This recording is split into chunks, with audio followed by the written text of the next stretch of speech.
Hey friends, and well, let me be honest, probably before this video is over, some of you will consider me as an enemy. But I wanted to share a couple minutes about my thoughts, not only on the tragedies that we have been experiencing over these past months, and especially these last couple of days with the shootings of our black men, but what I'm coming to learn over my 23-year journey of being a white man, living and ministering amongst my black family here in several inner cities of Chicago. And I'm going to speak very black and white because, let's be honest, it's a black and white issue. I want to take you to the book of Exodus, chapter 1, and I wanted to share a little bit of what took place prior to the rise of Moses. When I read that, it talked about that the Pharaoh became concerned and very fearful that the Hebrew slaves were growing in number and in power. So in order to maintain their oppression, he put upon them great labor.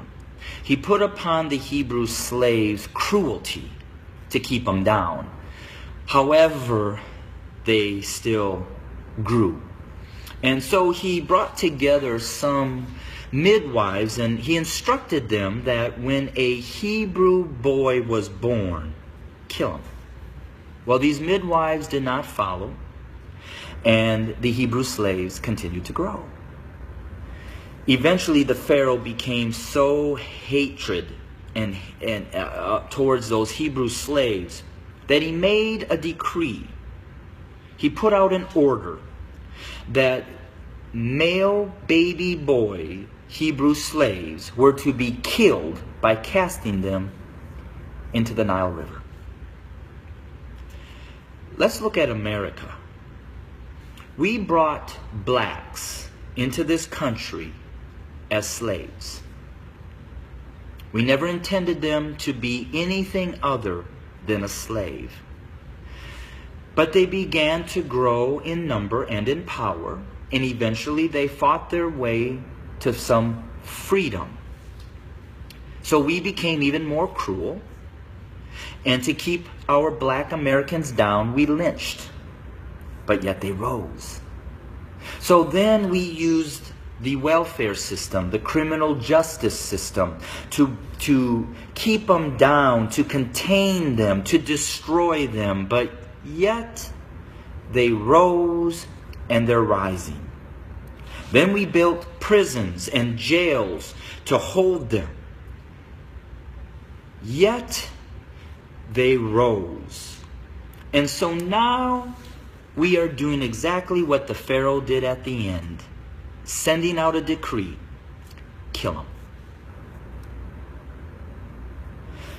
So until we admit that when we wrote this Constitution that all men are created equal, that we never intended to include our black brothers and sisters, our nation may end up facing exactly what the Egyptians faced when they refused to let God's people go.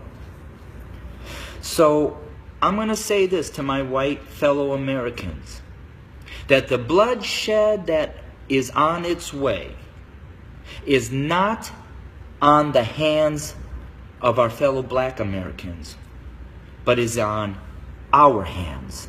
We are the ones that are refusing to let God's people go.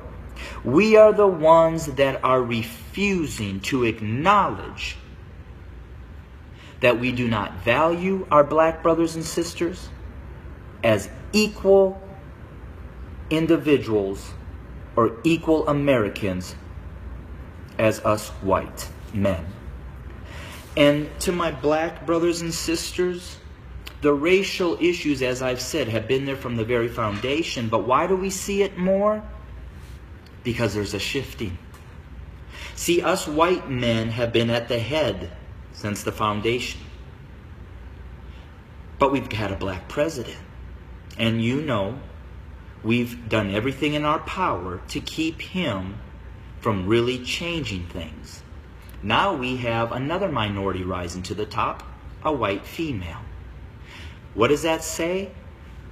Those of us who are white men who have been at the head are now starting to see and fear that we are going to become the tail. And we know what we've done to you. And so now we're fearful that you're going to do to us what we have done to you. But I will say this. I've lived in a black community for 23 years. I've never been treated the way that this country has treated my black Americans. So I call out my white Americans to say we better heed, repent, acknowledge, and change. Because if we don't, I just want to again say this. The bloodshed that we will experience is on our hands, not the hands of our fellow black Americans. I welcome your comments. I welcome your feedback. Hit me up on Facebook or go to my webpage at www.studio2911.org. Again, that's studio2911.org. I don't necessarily know the answer, except for us white Americans need to repent, acknowledge the lies that we have taught, acknowledge our value system of equality. It is not here, and it does not include our black brothers and sisters. And we need to change, and we need to change now. Thanks for your time. Bless you.